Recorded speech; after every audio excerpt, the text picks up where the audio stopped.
Anti narcotics task force highly professional ਬੰਦੇ hire ਕੀਤੇ ਨੇ, ਚਾਹੇ ਉਹ ਲਾਅ ਅਫਸਰ ਹੋਣ, ਚਾਹੇ ਉਹ ਫੋਰੈਂਸਿਕ ਦੇ ਹੋਣ, चाहे होर जांच के अधिकारी होण ते अपनी होणगे इन्हां दे। पंजाब सरकार में है नशे के खिलाफ जीरो टॉलरेंस। पंजाब सरकार का एक और कठोर कदम, शिकायत दर्ज करवाने के लिए मैसेज करें 9779100200 पर।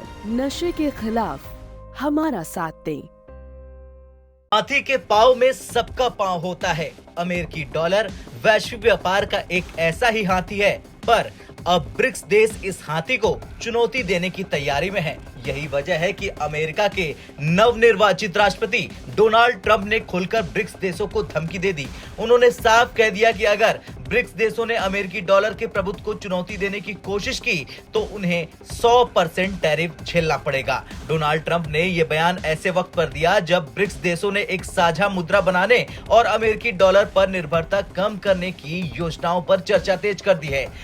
ब्रिक्स में भारत, रूस, चीन, ब्राजील और दक्षिण अफ्रीका के साथ साथ अब मिस्र, ईरान, यूएई और इथियोपिया जैसे नए सदस्य देश भी शामिल हो गए हैं। हाल ही में तुर्की, अजरबैजान और मलेशिया ने भी इस समूह में शामिल होने की इच्छा जाहिर की है। डॉलर को कमजोर करने के इन प्रयासों से ट्रंप का गुस्सा भड़क गया है। उन्होंने सोशल मीडिया पर साफ शब्दों पर कह दिया कि अमेरिका को सामान बेचने के लिए ब्रिक्स देशों को डॉलर का इस्तेमाल ही करना होगा। अगर उन्होंने किसी दूसरी मुद्रा को अपनाने की कोशिश की तो उन्हें 100% टैरिफ लगाया जाएगा। अब सवाल तो यह है कि अमेरिका आखिर क्यों परेशान है ब्रिक्स देशों की करेंसी से। दरअसल डॉलर का प्रभुत्व न केवल वैश्विक व्यापार में बल्कि राजनीति में भी अमेरिका की सबसे बड़ी ताकत है। दुनिया के 58% विदेशी मुद्रा भंडार अमेरिकी डॉलर में है। ज्यादातर देशों के बीच तेल व्यापार डॉलर में होता है। अमेरिका अंतर्राष्ट्रीय बैंकिंग प्रणाली यानी स्विफ्ट पर प्रभुत्व रखता है, जिससे वो किसी भी देश पर आर्थिक प्रतिबंध आसानी से लगा सकता है। ब्रिक्स देशों ने हाल ही में अपने शिखर सम्मेलन में स्विफ्ट के विकल्प पर काम करने की बात कही है।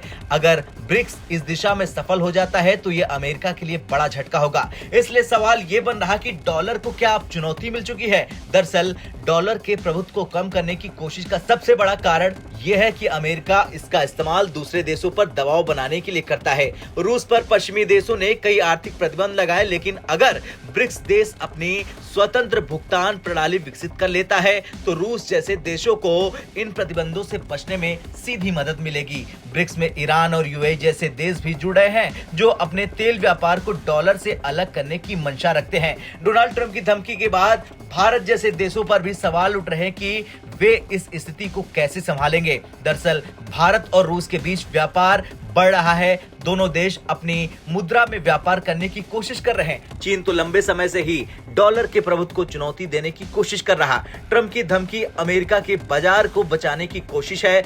अगर ब्रिक्स देश नई मुद्रा को अपनाते हैं तो अमेरिका को बड़ा नुकसान होगा। खैर, डोनाल्ड ट्रंप की धमकी ब्रिक्स देशों के लिए एक बड़ा इशारा है। अमेरिका नहीं चाहता है कि उसकी आर्थिक और राजनीतिक ताकत कमजोर हो, लेकिन ब्रिक्स देश अब एकजुट होकर एक ऐसा कदम उठाने की कोशिश कर रहे हैं जो वैश्विक व्यापार को नया आकार दे सकता है। हालांकि देखना यह दिलचस्प होगा कि भारत जैसे देश जो अमेरिका और रूस दोनों के साथ अपने संबंधों को संतुलित करने की कोशिश कर रहे हैं, इस स्थिति से कैसे निपटते हैं। आपका क्या सुझाव होगा, कमेंट कर जरूर बताएं। ब्यूरो रिपोर्ट, भारत तक।